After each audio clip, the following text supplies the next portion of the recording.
How many of my father's hired workers have more than enough food to eat? So the lost son wonders to himself just before he returns. And it's this insight that finally draws him back home and begins to show us how, without even leaving home, the Father rescued his son from sin. We know the demographics. We all have, or at least know someone who has, children who have left the church, and some who have even left the family altogether. So often I hear about the pain and sorrow, the anger and frustration that parents feel concerning their wayward children, or siblings towards other siblings, or spouses towards each other. What are we to do with this? Take heart and learn from the merciful Father. This parable comes right after the parables of the lost sheep and the lost coin. And these are about seeking out souls that are lost because of ignorance or weakness, or those lost to scandal and mess in the church. But in this case, the Father does not chase down what was lost like the other parables. But that doesn't mean he isn't evangelizing. What does he do, and how can we imitate it? Let's talk about 3 principles. First, be generous. Notice that the Father is not insulted or begrudging when the Son asks for his inheritance. He's also quite generous in how he pays his hired workers. That's quite literally the reason the Son gives to himself for going home. But this is deeper than bribing your children for being Catholic. The kind of generosity we see here is a total disinterest in money. The Father is obviously wealthy, but he's radically detached from it. He uses it only for its purpose, the good of others, a generous wage to his workers, a loving gift for his children. And even though the older son doesn't realize it, he thinks he has to earn it, the Father was ready to ungrudgingly give whatever was good and needed to his children. And you may be surprised in the end at just how significantly the way you treat money affects the spiritual well-being of your loved ones. Money is one of, if not the biggest rival of God in our world. If you love it too much, if you're too focused on it, too stingy, your loved ones will intuit that your love of God is not genuine. Why would they want to follow your religion if you yourself don't love it more than money? Even if you are poor and don't have money, love of that is a strong counter-witness to the truth of Catholicism. No one is drawn to the church or back to the church by greedy people. Be generous and detached. Secondly, and this is the obvious one, never stop wanting them to return.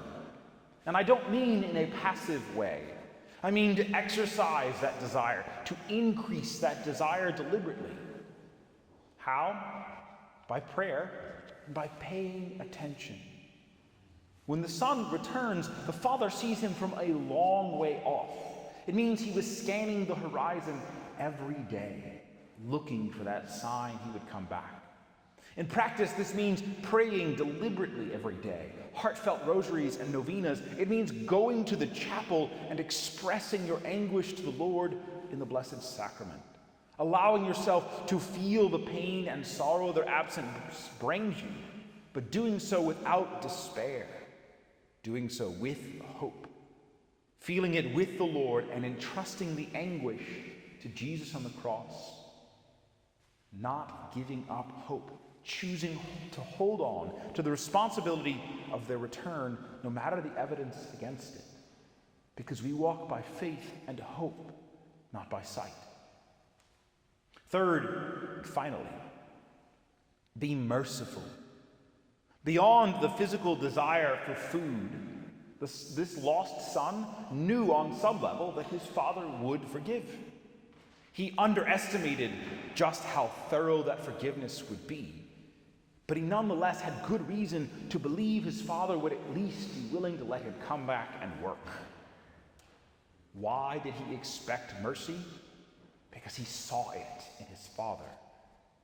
If we want wayward loved ones to return to the church, we must be very good at forgiving.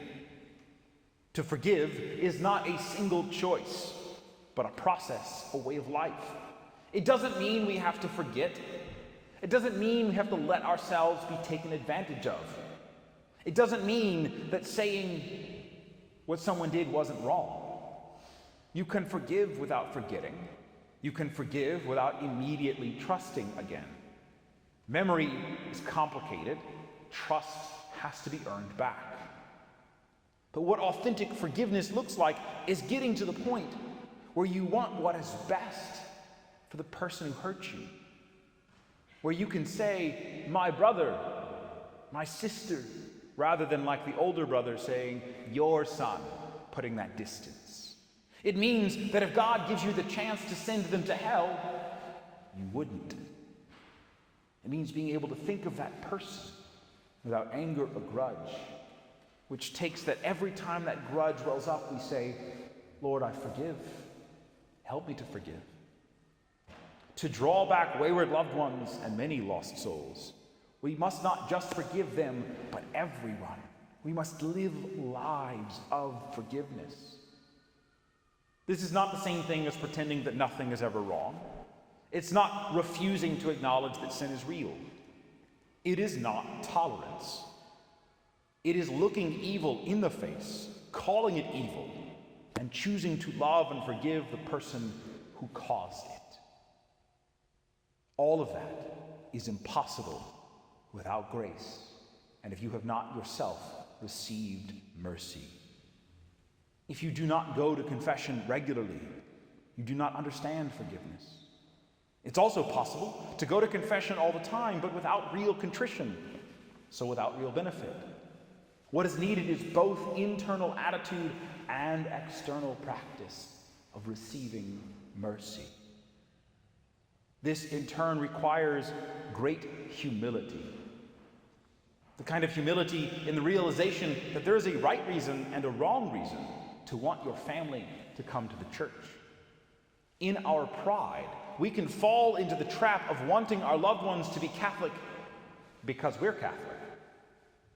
It can become more about validating my own belief than about a genuine desire for what is best for them. People sense that.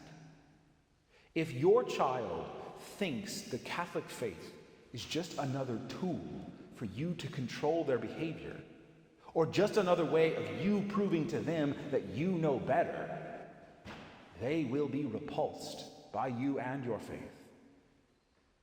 But with humility, with acknowledging that you need salvation as much as they do, with genuinely seeking forgiveness and offering forgiveness, you begin to reveal the truth they have rejected. That Catholicism is the best possible way to have a relationship with the God who made us and gave his Son to save us. Take this to heart. Be generous. Pray always. Live a life of mercy and humility. To be, as Paul says, an ambassador for Christ, calling for reconciliation. Do this, and you will have a home worth returning to, where the lost can be found and the dead returned to life.